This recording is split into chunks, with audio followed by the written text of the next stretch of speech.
Okay, so so I'm starting again. I'm going to talk about data assimilation, and I'm trying to build a bridge from data assimilation to machine learning. So I don't know if you are familiar with data assimilation, and this is why my talk will be rather introductory on this area, and then I will move to this topic of machine learning. I should say that I'm more in the area of data assimilation, so maybe for machine learning, I will need your help to understand something. By the way, I'm from Toulouse, and I'm also part of an artificial intelligence center in Toulouse called ANITI. So ANITI means chaos. So it's also related to data assimilation, as you may see. So first, I will introduce data assimilation, what it is, what has been used since the 90s in this area.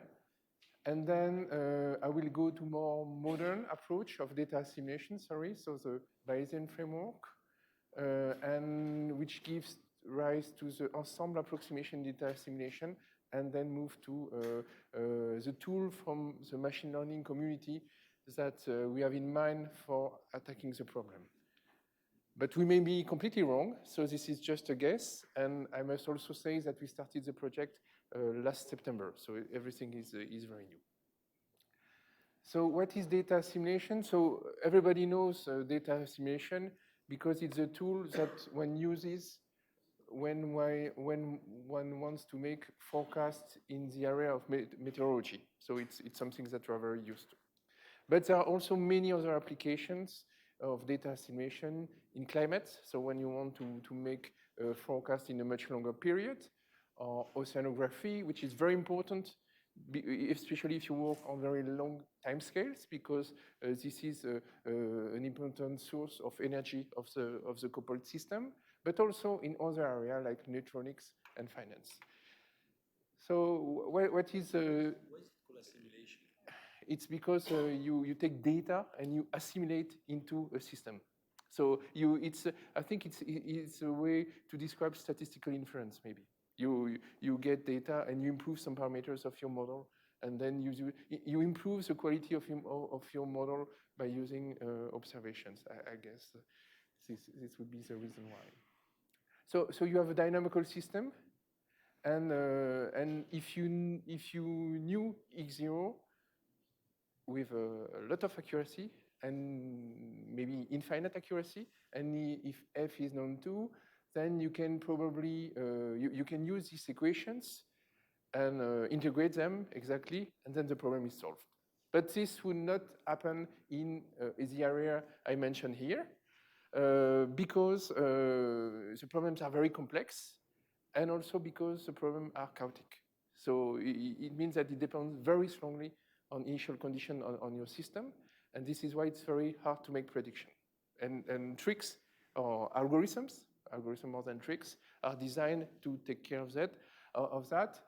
Something also very important is that the dimension here of these systems, I mean, if you solve these equations on a computer, you would have to discretize, for instance, a 3D field in space, but also in time. So it will be a 4-dimensional problem, and you need a lot of accuracy in the spatial resolution, also in the time, but in the spatial resolution, which means that when you work on the computer, the vectors, the matrices, everything you are using is very, very large. And the big thing here is to handle accurate models on computer, and also you don't have plenty of time to do your prediction, because of course you have to be faster than real time, otherwise it doesn't make sense, right? Okay, so what you find in X is a vector with physical quantities as those ones, and as I said, it predicts X and X also here, and you may have parameters also that are, you see, here part of the equation, and you may also, you need also to estimate those parameters. So as I said, if you integrate your model, you may have very large prediction errors. And this is because physics maybe is not fully understood or very hard to write, to model on a computer. For instance, just the landscape, if you do meteorology, landscape is something that has local effect that may be very important. And this is hard to model in global models. Of course, you can have reduced area models that would take better care of that.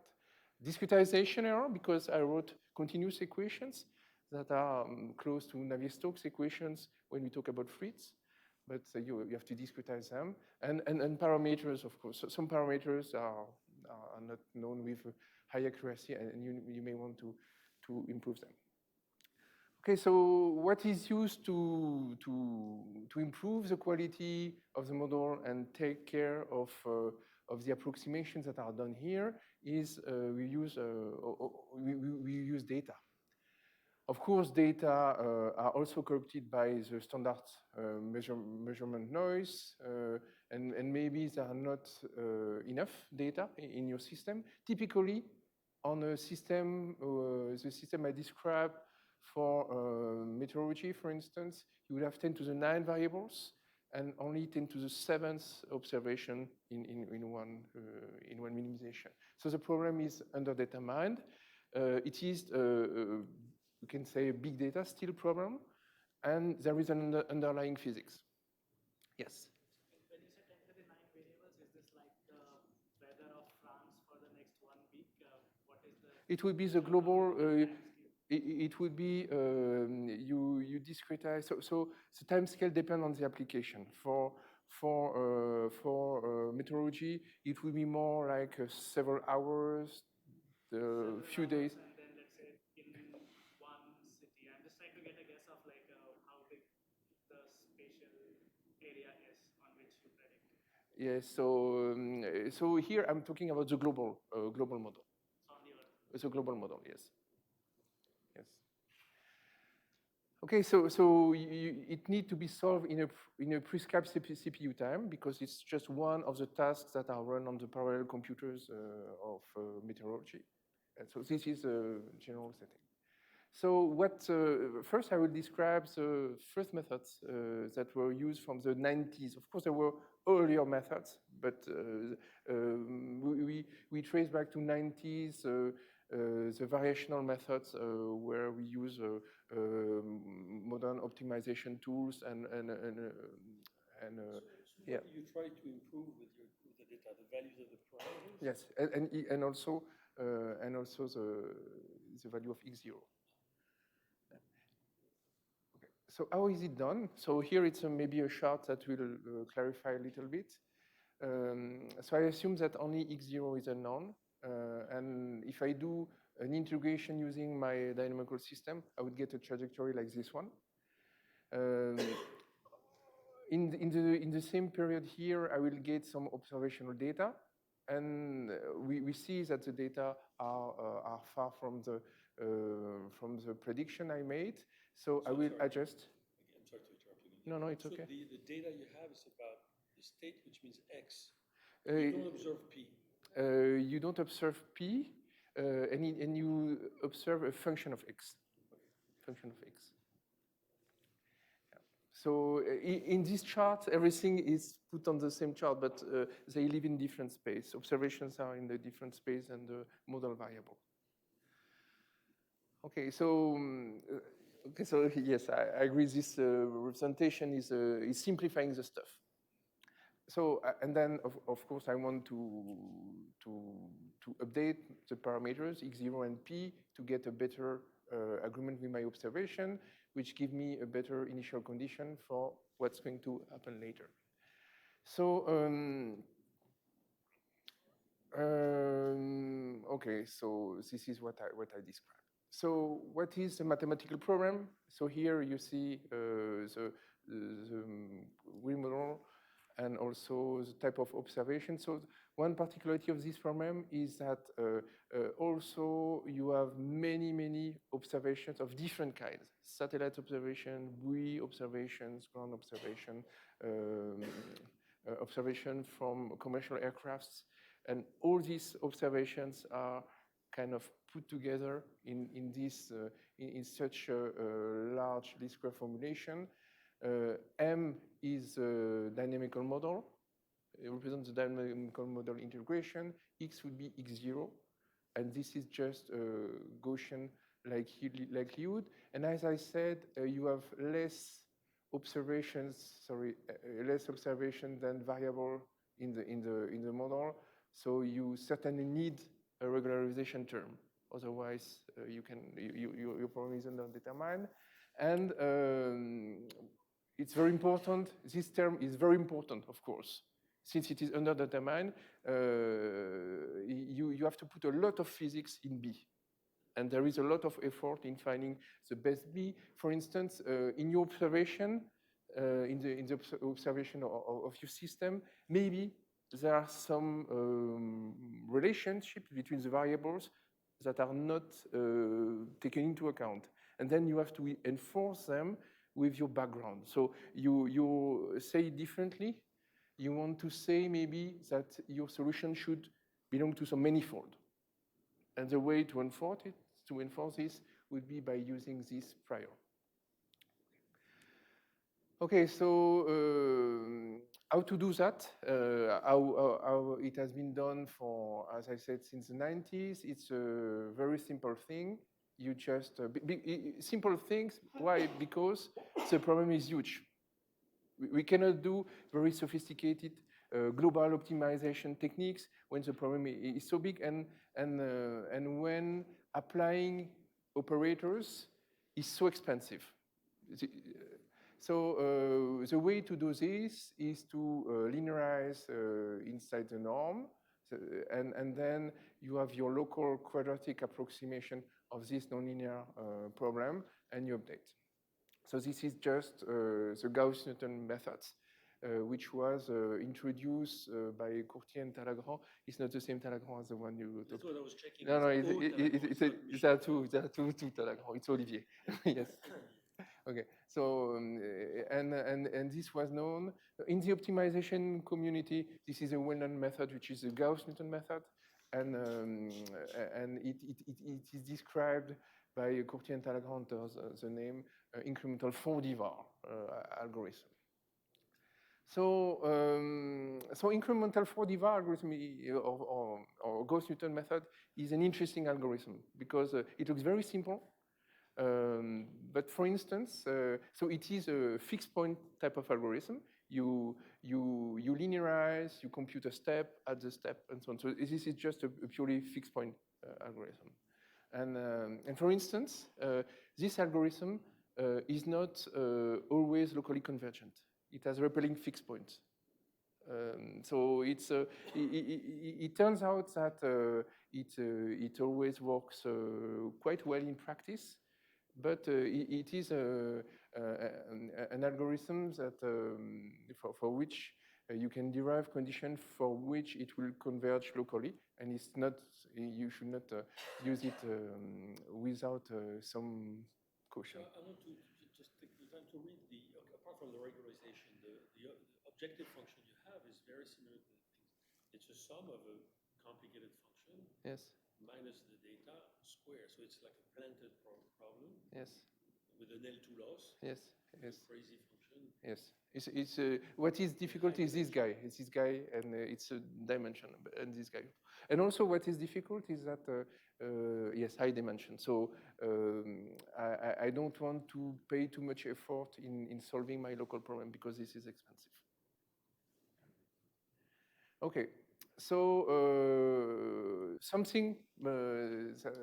So this amounts to in so this is the outer loop, and inside you have to solve a quadratic optimization problem, and of course the solution can be written of the quadratic problem can be written explicitly, And you can have another formulation which is equivalent to this one. And this is obtained just by duality.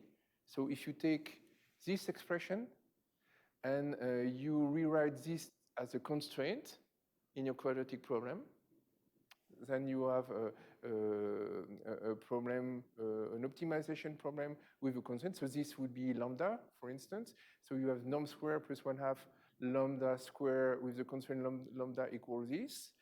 And then you write the Lagrangian to this problem, and you first solve for the Lagrange multiplier, and you get this for the Lagrange multiplier.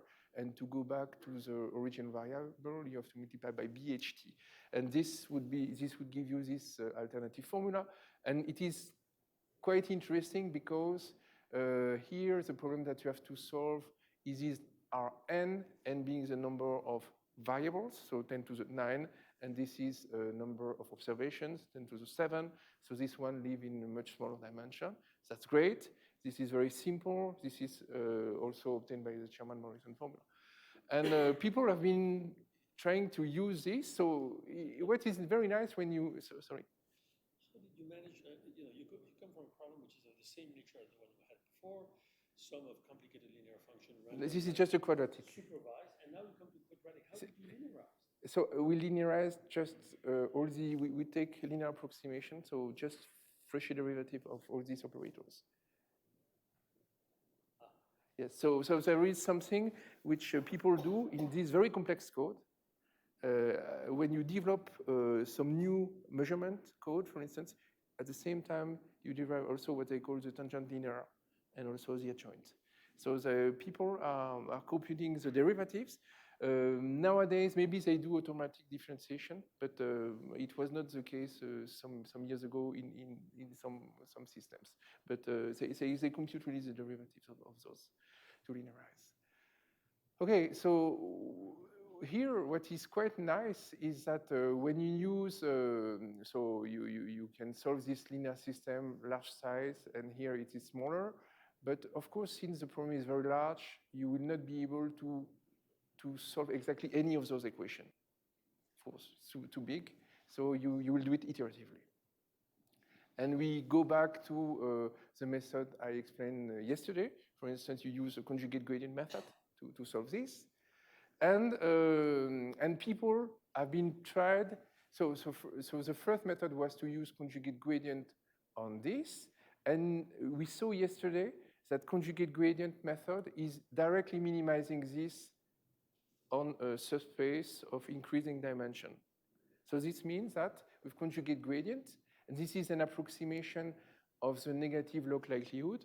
So it means that conjugate gradient has good properties for this because it will minimize this and it will increase your linearized likelihood. If you do an iterative method on this one, what's going to happen? It does not have connection with, if you minimize this, you work in a different subspace, a subspace of Lagrange multiplier. So you lose the variational principle that is connected to the likelihood, right? So what happens if you do this? So the first method, the primal method, would be just you solve this equation with conjugate gradient. Key point is to use a preconditioner. So if you solve directly this equation with conjugate gradient, what's going to happen? This matrix is typically a matrix with a spectrum which does not show any gap. This matrix is, for instance, a matrix that describes some smoothing process. So it has very large, very small eigenvalues. It has very small eigenvalues because it has to damp some frequencies. So this matrix will make your problem very ill-conditioned. So if you use conjugate gradient on this, you are dead because the condition number of this matrix would be essentially as big as the condition number of B, because this will help maybe a little bit, but not too much. And then a key point is using a preconditioner. So an approximation of the inverse of this matrix. And instead of solving this system, you solve the system multiplied by B. And this would be the method that you would use in the primal space. So as I said, with the outer loop, you have repeating fixed point. So you have to use a step size control, which is similar as the one I showed yesterday for trust region. So depending on the agreement between your quadratic model and your function, you will change the step size, which is again different from traditional first order methods. You need high performance computing techniques. So iterative matrix-free linear also, and what is matrix-free linear algebra? So you just matrix vector product. You don't want to store any matrix. So all this product with a matrix will be a piece of code, because it will be too big to fit into the core memory of your computer. So what is very, very important is that on this very large scale system, if you do this plus preconditioning, people are happy with something like 15 iterations. Okay, so this is something which is quite striking. I think you have a big problem, complicated dynamics, and people are happy in the sense that you analyze the performance of your prediction, and it's I mean in nowadays system, people are using something between 15 and 20 iterations to solve this system. But the choice of the HKs, the linearization, doesn't change at any iteration. So HK is given by, so you, for instance, you have a satellite observation. So you model this observation. So you assume you know the state and what should be your observation. So you make the model for this. You compute this model, and then you compute the derivative. It's just the derivative. So and they use for this they use the direct derivative of the code. But I mean, you compute the new one at every step. Yes. You can of course you could freeze. You could freeze it, but so first point is you do very few inner iteration in the conjugate gradient, only 15, and how many outer iteration? Not too many, 3. So you, in a standard run, you would do 3 outer iterations like this one, 3, and within you would do something between 15 to 20. And this would solve your problem. And this is at least what you are, when you use data, or when you use data in the year, I don't know, 2000, for instance, it was based on this algorithm. So it is already a pretty good method. Okay, but still, people wanted to use this trick and work in a smaller dimension space. And now the question is how to do that. Here I maximize my likelihood with this linearized, as I said, likelihood on an increasing space. And here, how should I do something which also has good connection with the likelihood? This is the question. So the dual approach would be this. As I said, you just solve this linear system, preconditioned because you want to be fair by R-1, the inverse of this part. And what you obtain is this guy.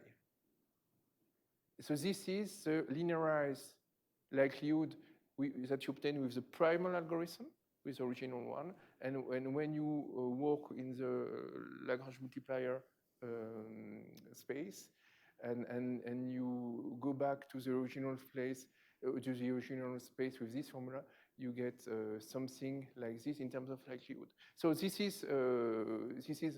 of course was a problem, because here it means that if you do more iterations, if you pay more computer time, you're not sure that you will have something better. So this, and is it possible to improve this? And then people realized that if you do conjugate gradient, but just with a different inner product. So conjugate gradient, as I said, is a method that computes an orthogonal basis of a curved space. And of course, you can play with different inner products. And it turns out that if you take conjugate gradient, there's a standard conjugate gradient method here, but in the algorithm, you compute, you use a different inner product to build your curves of space. You get another algorithm, and this algorithm now would be equivalent to this guy. So it's possible, in fact, this formula, which holds if you do perfect inversion, can also hold iteratively, but you have to find, in fact, this is a duality, and you have to find a kind of dual to the conjugate gradient in the primal space. You have to find a dual counterpart in the dual space, and then everything will work fine. And this is restricted and preconditioned conjugate gradient method, which was discovered later. It was discovered in 2007 and 8, and this was, again, a progress for a quadratic method. But all this is because, since the problem is very large, here it's not data that I obtain on a real methodology application. In a real problem, you will be interested only, since I said you do only 15 iterations, you are interested in the behavior of the very first step. Asymptotics does not matter for you, because first it is too expensive, too time-consuming to perform many iterations, of course. And also, practically, you get good results by an early stopping of the algorithm. So if we were not playing in this very transient state where you do only few iterations, then you would not care, because you have these equations that hold exactly. But here you are looking for methods that will perform very well if you do very few iterations. And this is a game that is not studied a lot in the literature. People are interested in asymptotics usually. It's also easier to, and here you can prove that you have equivalent algorithms, and then it's a nice way to get the result that you will have the decrease that you want. But in general, studying an algorithm, the behavior of an algorithm in the very first step, this is something very difficult, depend on the starting point. So in fact, I'm not aware of many studies like that. So, but in large-scale computations, where we do a very limited number of iterations, this matters very much. And you see, it's completely opposite to what you would do with a stochastic gradient, where you would do 100,000 iterations, maybe in some difficult cases. So, different question. I understand well here, the alpha m over n is tiny. Yes. It's 10 to the minus 2. Yes. Yes. It's bad news. Yes. Okay, so you can, so as I said, you can use some geometry of the problem and write your conjugate gradient. So here, this is just the conjugate gradient. If I would have taken m equal identity, I would get the standard conjugate gradient with the one that you find in textbook. And here, the only thing I do is I replace the scalar product here in the conjugate gradient with this scalar product here. And you can, maybe you will say, but then the algorithm is very expensive, because at each iteration, you have to multiply with A, but also you have all these scalar product where you are, again, HB and HT. But it turns out that, again, with some algebra, you can find something where you have only one occurrence of each matrix in the iteration. So it is I think details do not matter here, but you can really find a dual solver which is equivalent to the primal one, and which will have this very good behavior in the first few iterations. So this is, and why is that? Why can you solve why can you solve the problem in the dual space? Why? It's just because if you look at what happens in the conjugate gradient method, there is a connection between primal the variables that you have in the primal conjugate gradient and the variables that you have in the dual conjugate gradient. And in fact, in the dual algorithm, you find the coordinate of the primal algorithm in some bases. And the bases are here the columns of matrix H transpose. So there is a strong geometry behind this iterative method. So I would say you can have, everybody knows Sherman-Morrison formula, inversion lemma or whatever. You can have iterative version of that. Instead of the true -1, you do iterative, and you can have also a similar formula. Okay, so this is for variational data assimilation. This is what was done. So it's possible to solve. So this is the maximum a posteriori estimate in the Gaussian with Gaussian assumption on the prior and in the observation error. You can solve it, which is important for application in geophysics. As I said, you can solve the problem in very few iterations. This is very important, 15. So it's, and the crucial thing is the preconditioner. If you don't precondition if you don't transform your variable, if you don't work in the right space, preconditioning, I said you multiply your system matrix by some preconditioner, which means that you are in fact performing a change of variable, and in the new variable, the property of your matrix is better.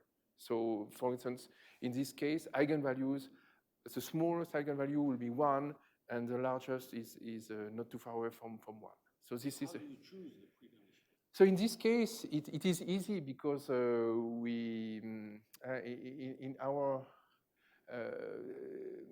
here a natural candidate at least was B, because it has to approximate the inverse of this matrix. And since we have few observations compared to the variable, 10 to the 7 versus 10 to the 9, this was very tempting to take only into account this part for the preconditioner.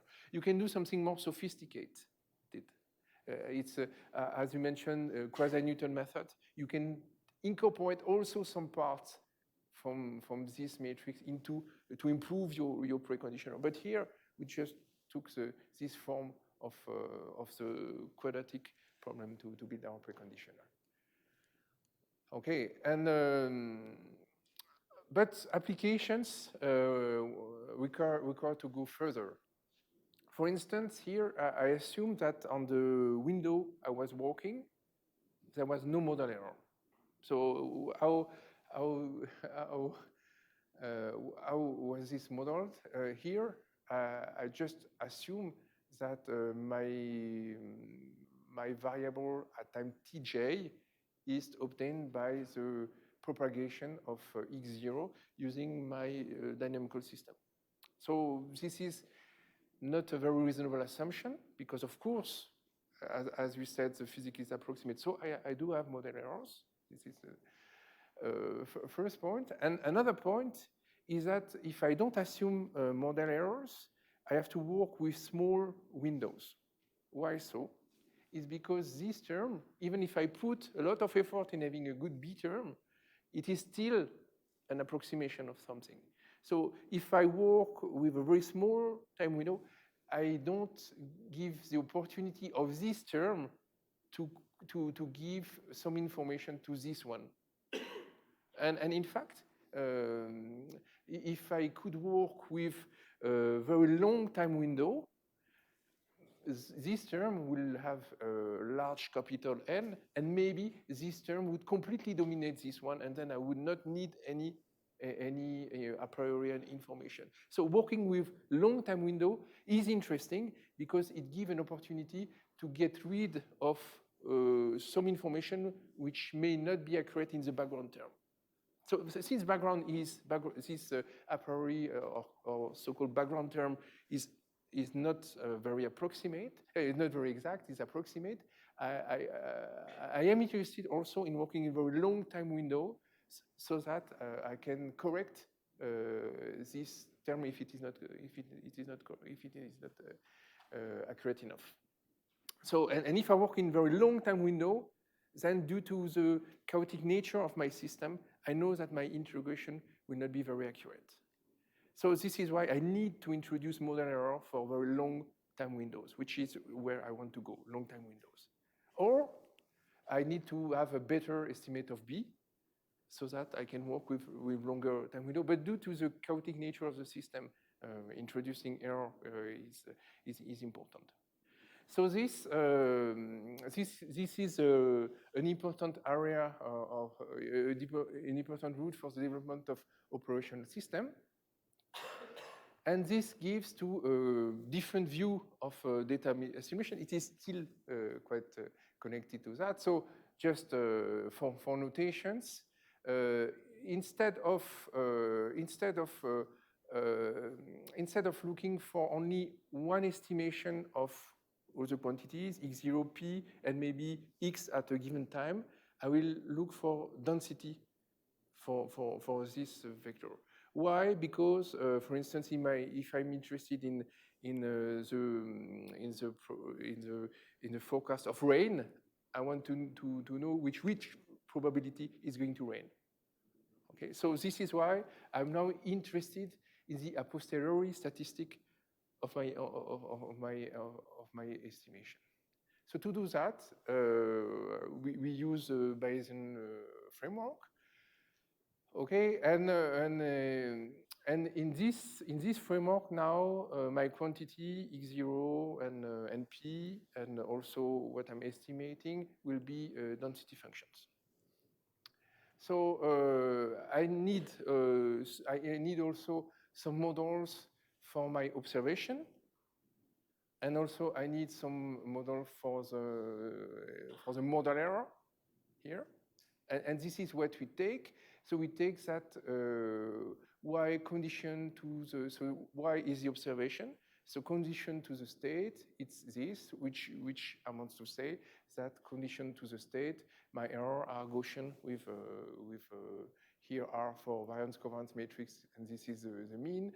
And for the propagation, we have this kind of model also, Gaussian error model for this. Okay. So we can put a chart on this. So using the notation, so here this marginal are obtained by integrating the product of these two functions over xi minus 1. So this is just a chart that summarizes all what we have, all the assumptions that we have. We know all these conditional probabilities, and we want to do our estimation. So this is not a computational chart, it's just the information that we have. So computation is coming now. So just by the Bayesian rule that we apply here, we obtain that, so there are two steps.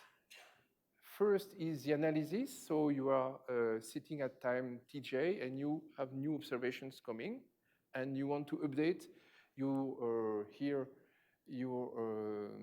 density condition to the new observation, and this is done with this. So you have access to this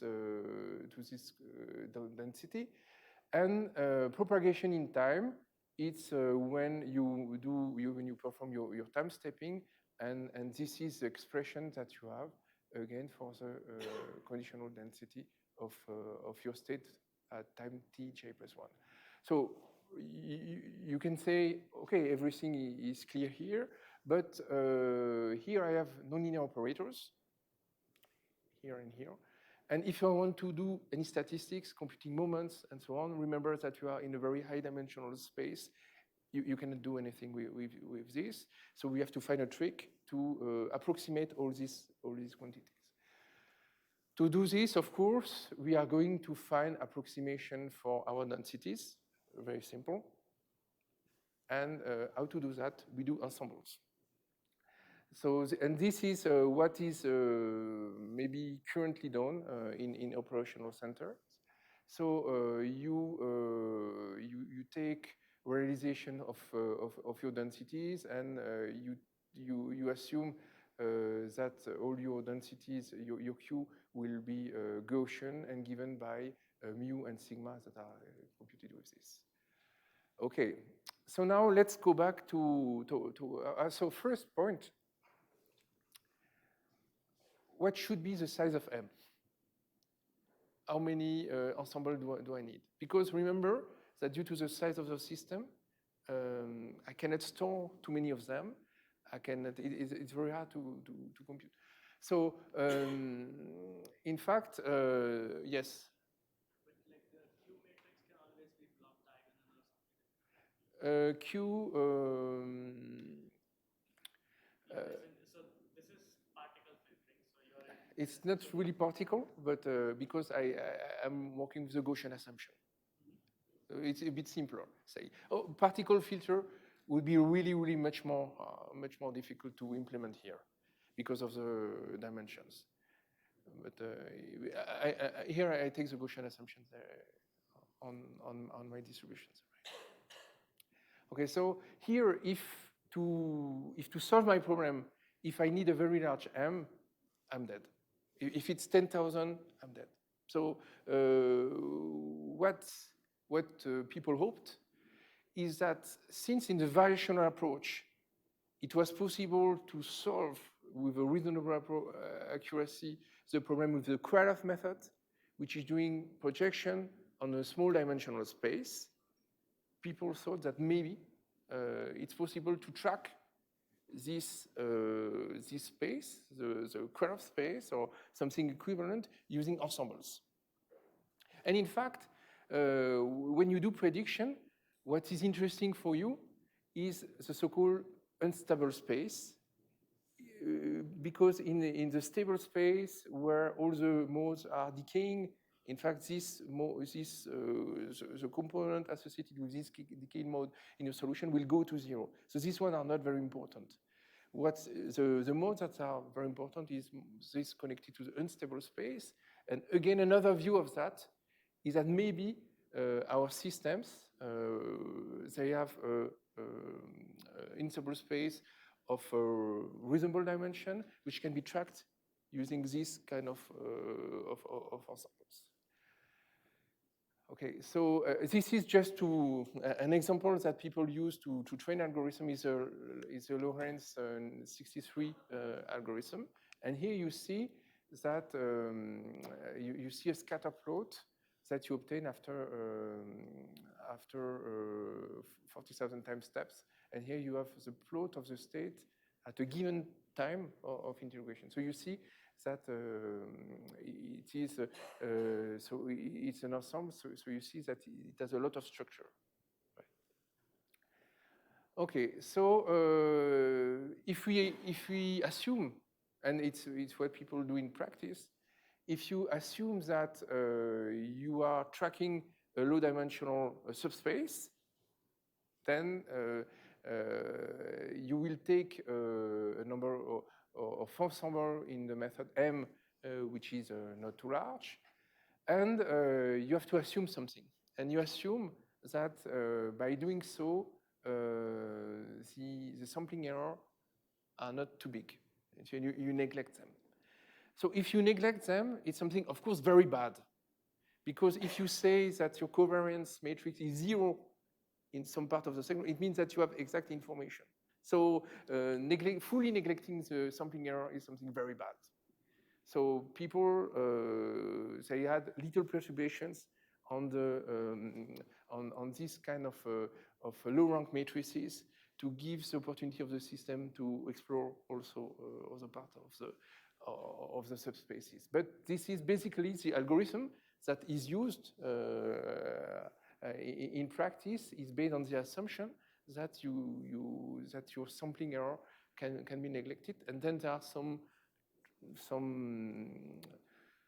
tricks in practice to improve this a little bit.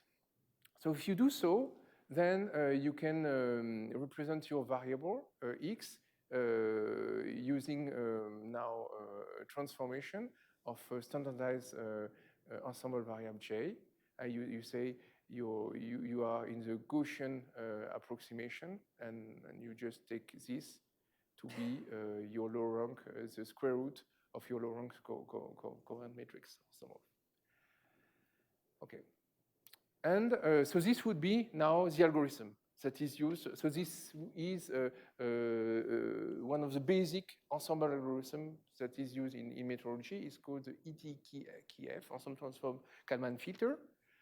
And here, so we start with the knowledge of your variable transformation, and you generate W from, so this is from the standardized Gaussian, and this is from the distribution of the error mean zero and variance covariance matrix R. Then you generate ensembles for your observations using this formula. You compute the joint mean, empirical joint and mean covariance matrix for the joint variable Wi. So this would be this. You perform the Gaussian approximation, and then you compute just the you condition to y in this Gaussian variable, and you get your new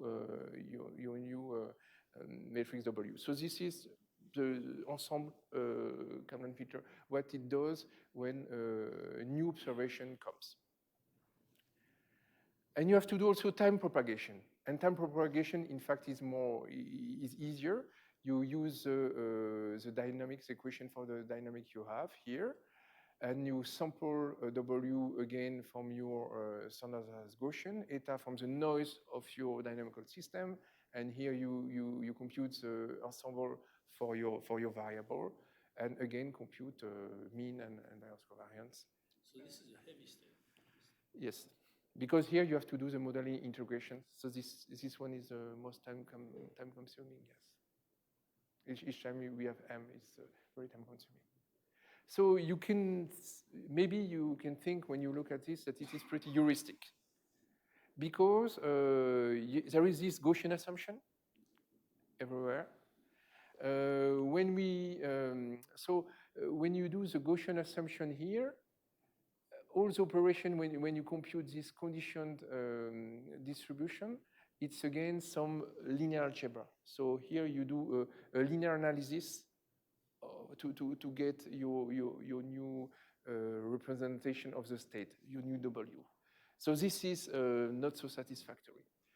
But it's close to the state of the art. This with, so as I said, localization. So localization is what I said to handle the rank degeneracy in your covariance matrix, your localization. And also sometimes you observe that the steps that you take are too weak and they do inflation. They increase a bit the importance of the steps. They multiply by a scalar, 1.01.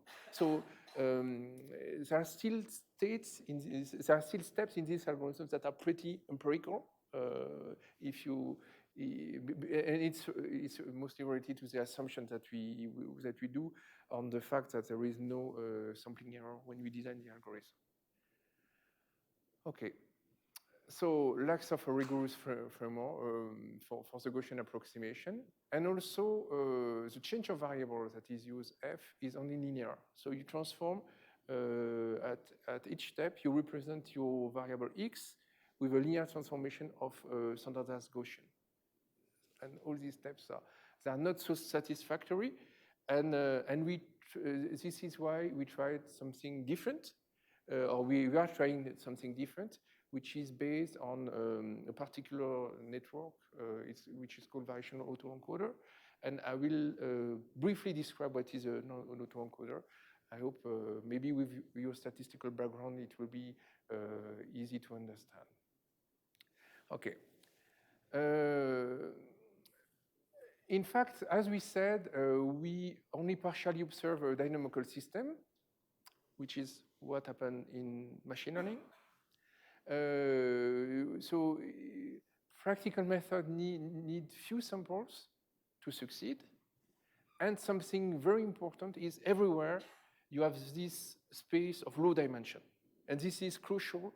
Otherwise, in terms of computation, you cannot succeed if your method is too expensive. If you cannot reduce by some way the complexity, you cannot handle, you cannot solve your problem. So what is happening is first a network. So here I have my full space, for instance, a space of observations, right? I would like to find a representation. I believe that those variables, they can be represented by some other variables which are living in a different space of a smaller dimension, and this one is called the latent space. So what I can do, and this is the autoencoder, not the variational autoencoder, would be to, I take some data, and I optimize, for instance, here in these two boxes, I optimize the weights of neural networks in such a way that the output here and the input here are the same. Okay, so the loss corresponding to this would be just sum of yi minus, and I compose this. So I compose this and this to get something which is again in the full dimension, and I take the difference. Okay, so this is one way to find a latent structure in some data. Okay. The problem if you do that is the latent space has not a lot of structure, meaning that, so you have your data, so this is y, and if you manage to do the latent space representation, so now in the latent space, you will have here in the W space, you will have, for instance, two vectors here. But if you do,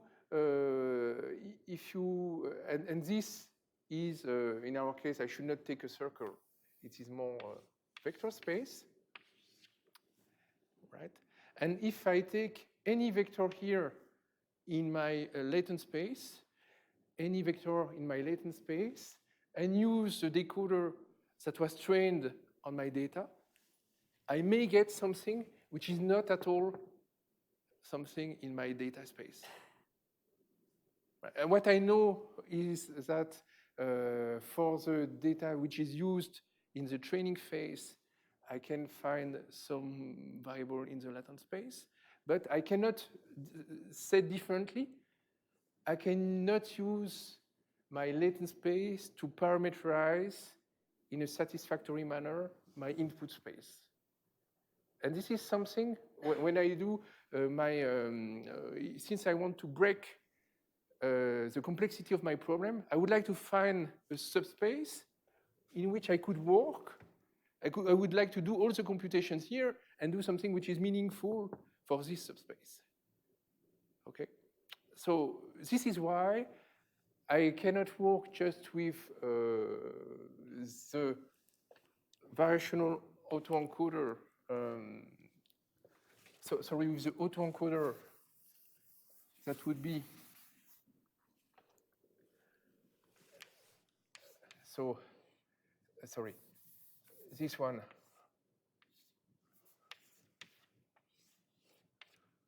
This, you have just one vector W and then this. This is Y, and this is Y hat. So if I just tune my two neural networks in such a way that I get a good reconstruction error, I cannot use my latent space for solving a problem which would be posed in the data space. Okay, so this is something which is known, of course, in this area. So this is why people tried to introduce a different setting, which is variational autoencoders. And in this setting, now the structure is a bit more complicated. So to each data, you have an encoder, and this encoder, the output of this encoder will be, so this is a condition density. So the output of this encoder will be a density. Gaussian density here, for instance, which is represented by mu and sigma. And then what you will do is you sample from this distribution, sample, and this is your sample vectors. You decode them, and you get your output. So okay, so this is so we look for this low-dimensional subspace, and it is unsupervised, and here you see that we work with densities, so it takes place in a Bayesian framework.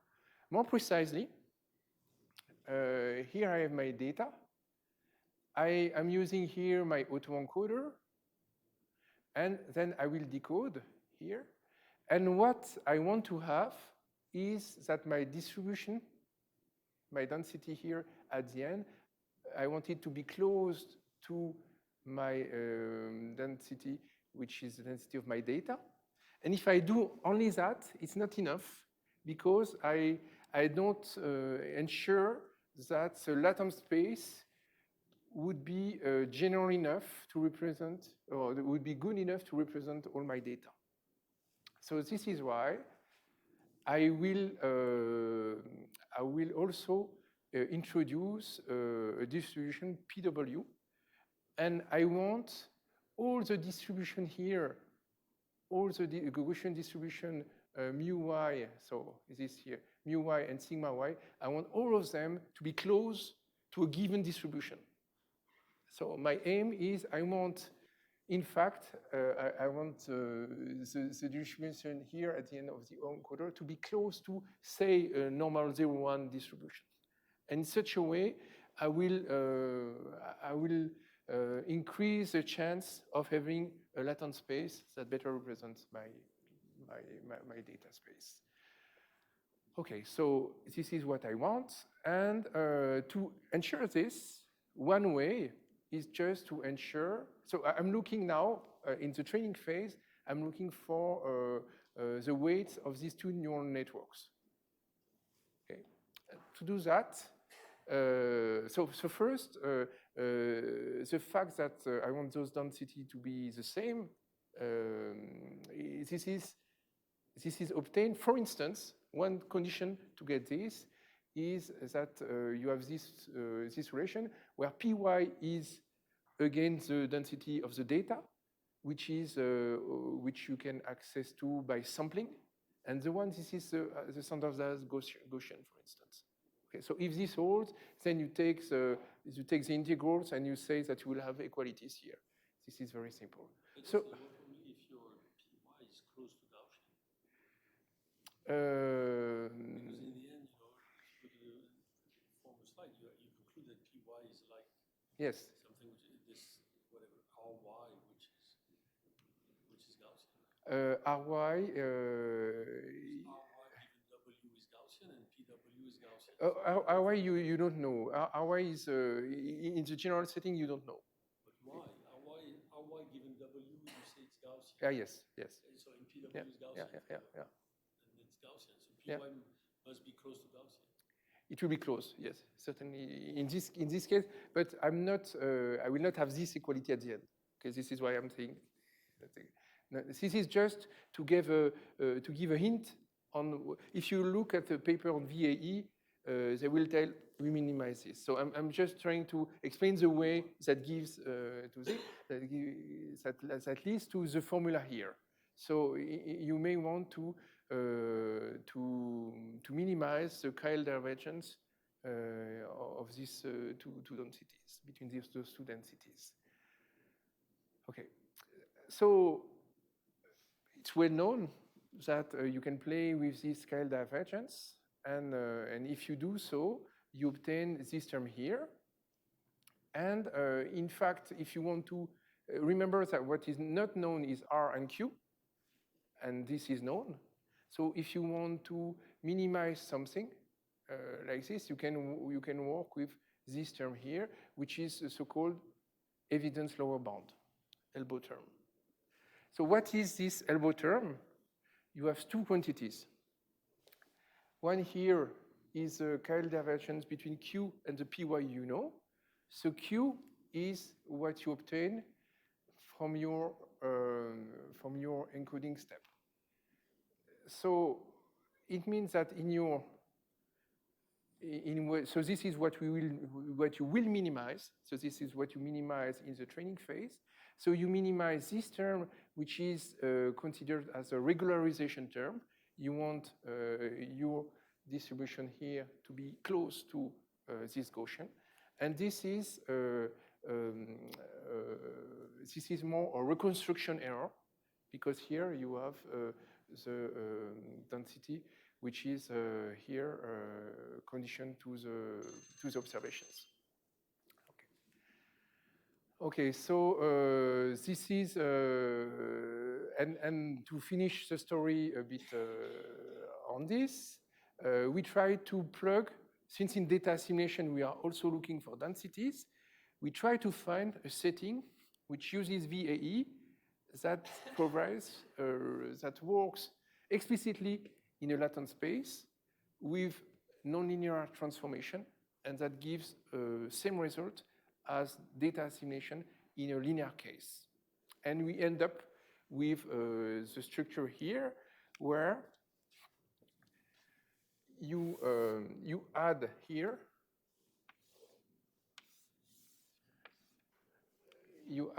so it's the same structure as before. So you have here, here you have your sampling.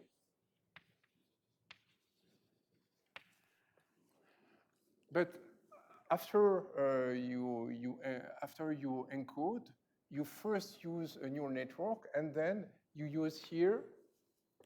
So this leads you to the X. So here you are in the Y, and then you transform. You find the transformation of variable that goes from Y to X, and then here you use the observation operator, which you know. So you add some physics into the variational autoencoder by setting this density to be the likelihood which is associated with your observations. And if you do you compute the Kyle divergence associated with this structure, you get something which is like this. So you have again some least square term, which is the one that you add also in the variational approach. And you have the regularization term, which is the Kyle divergence of a Gaussian with the identity matrix. And in fact, in some linear cases, you obtain exactly the same result with the, so we worked out the scalar case, for instance, and in the scalar case, you get exactly the same with data assimilation and this one. Okay, and you can also do propagation. So I will stop here.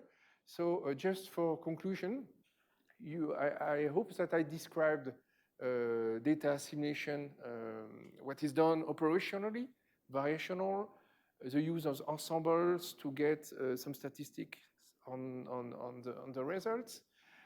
Also, some weaknesses of the current understanding of ensemble Kalman filters, especially this transform of variable which is linear, and the way we are planning to work out and to solve this issue by investigating the use of variational autoencoders.